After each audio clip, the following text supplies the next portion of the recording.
Hello YouTube, it's DasGregor, and don't mind the voice because I am trying to get over a terrible cough and cold.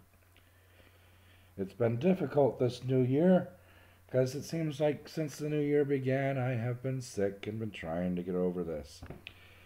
I have not done any videos because most of the time I've been coughing so bad that I can't talk without having a fit.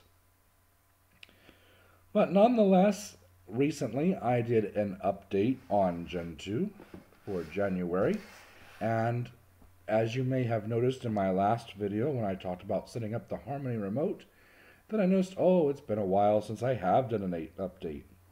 And I wanted to point out a few things in regards to this particular update. It went on without a hitch, but there were some things that were interesting.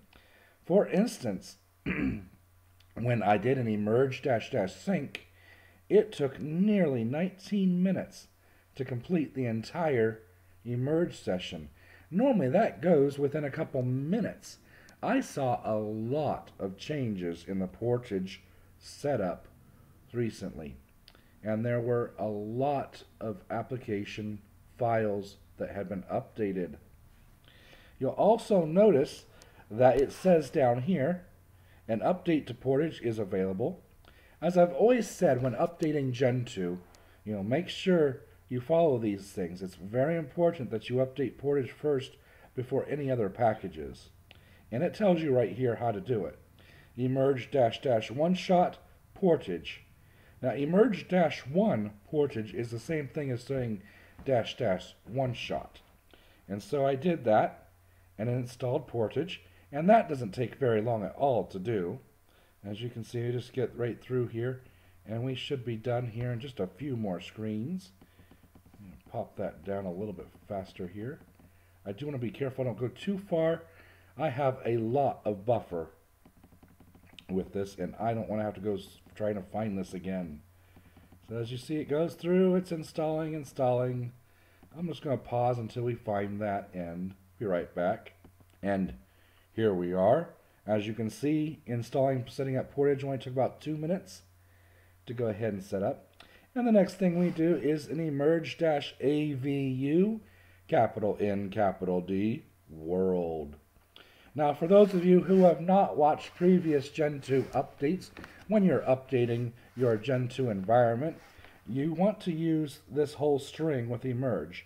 The A, of course, is always for ask, V for verbose, U for updates, capital N for new use options, and capital D to go deep and look for all dependencies that may or may not need to be updated.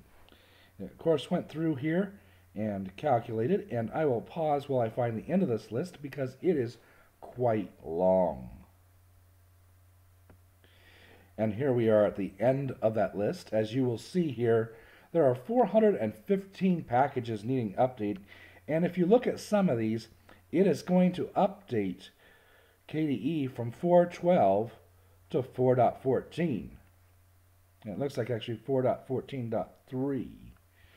So that will be interesting. As I'm doing this video, I have not logged out of Xorg and back into Xorg yet. I am still in the old because if I did that, I would lose all of my data that I wanted to show you guys in the window here.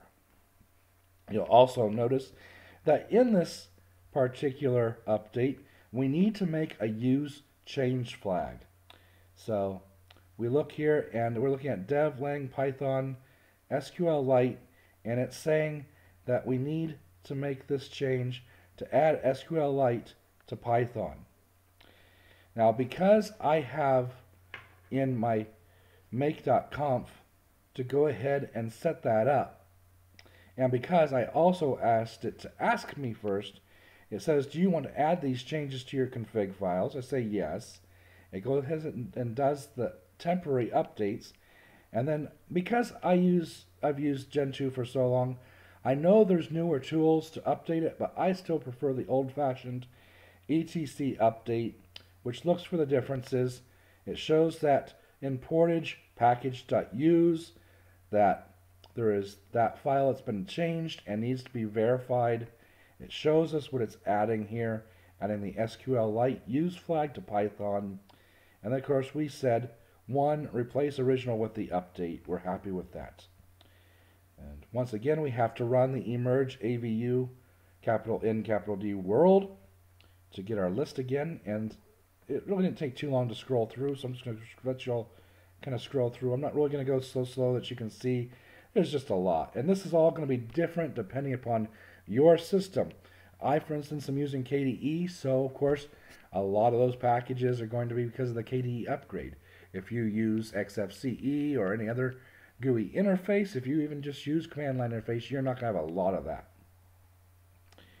But if we go through, it still tells us 415 packages, even after changing that use flag. Sometime when you change the use flag, that actually pulls in other packages that need to be updated. In this case, it did not.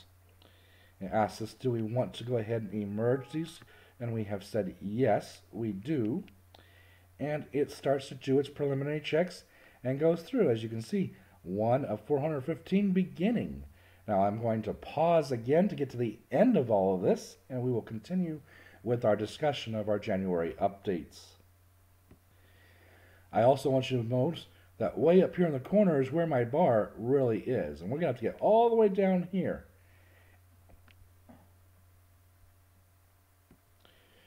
Well, guys, I have some disappointing news.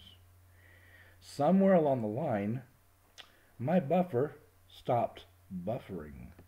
As you can see, if I page up here, I have lost, and if I highlight, I cannot see it either,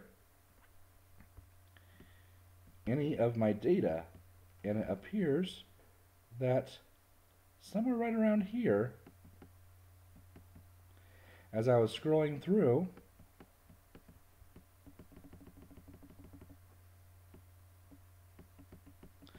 it just disappears. And I'm not sure what caused that. That's kind of strange. Any which way, these updates took 11 hours to compile and install all 415 applications. Right there, see? It was in the middle of LibreOffice. Now, I know for a fact I was having a terrible time sleeping last night, and so I came down here to try to sleep in my armchair, because every time I lay down, I'm coughing up crazy. And I saw that it was doing OpenOffice at that time. So I watched it all go through, and that was probably around 3:30 in the morning. Now, it took 11 hours, as I said, for all of these updates to complete. And as you can see, we are now here on the progress bar, and that was at 3:30 in the morning. And we started this whole process probably around 7:30, well, 11 hours from, well, I'm not even sure when it actually ended because I wasn't paying attention to what the time was. But either way, using the time feature with emerge showed that it had been just a little under 11 hours. Now, after I completed this, it said there were some preserved libraries that needed to be fixed. Now, it's very important, and unfortunately, that's what I really wanted to show you, and I can't now. But I'm still going to talk about it so we can get this done. And as you can see, it's all blank, blank, blank until we get to the very end. And then there is just one page of information, and it's gone. I'm going to check to see if there's anything I can do to make that show up. And if not, we'll just move on with what I wanted to talk about. One moment. Well, that didn't work out too well. I was thinking maybe if I changed color schemes, refreshed background, etc., it might make that appear since it seems to be in the buffer still. But that did no good, and now my console is locked up. Don't think of that as a bug, people, let me tell you. Most likely because everything's been updated and I have not done a restart, that's probably the cause of some of this problem. Any which way, I will discuss then that after it was complete, it required us to do an emerge preserved library update. Now, pay attention when you do a large update like this, because sometimes smaller packages do get broken and need to be rebuilt. So there were 3 packages with the preserved libraries that it came up immediately and stated. Now that's a really great feature because it's helped me in the past to fix problems that I didn't realize I was breaking when you remove an application or install new applications and not everything has been updated. That's a handy feature to have. We went ahead and did the preserved library emerge, and it fixed 3 different packages, and then it said everything was clean. However, it's always recommended after you do something like that to then do, I wonder if that came back or if it just went away. With this, well, it's still not talking. I must have really buggered up the buffer. Well, after 11 hours of constant compilations, it doesn't surprise me. I do have it set to unlimited. I'm getting back on topic though. After you complete that, it's always good to go back to the trusty RevDep rebuild. It's a tool that is a part of the Linux or the Gentoo tools and setup, and I think I've discussed it before in the Gen Toolkit. To run it, you need to run it as administrator. So you do a sudo revdep-rebuild. Let it run through, and it will look for any dependencies that may still be broken. In my case, because we've done so many updates, it still had the Python Qt application had a hose, and so did Cairo. And something sure happened, and these are all my CPUs. They're really pushing. Normally they're way down low. But those 2 packages still had some dependency issues, so it rebuilt those. And afterwards, I read it again, and it came back that it says it's 100%. Those are the few things that are really helpful when building and doing an update, that you don't fix or update one thing and yet it still is broken because of libraries or other dependencies that might have gotten skipped.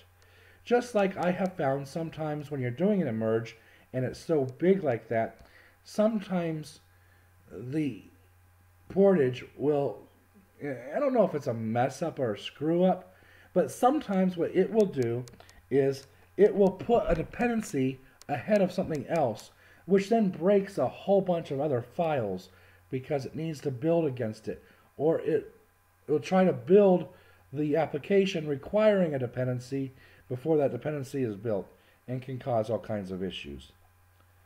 So it's always important to watch that, look to see what might be missing and fix those. Sometimes you have to manually install a dependency first or update a package and then restart your emerge.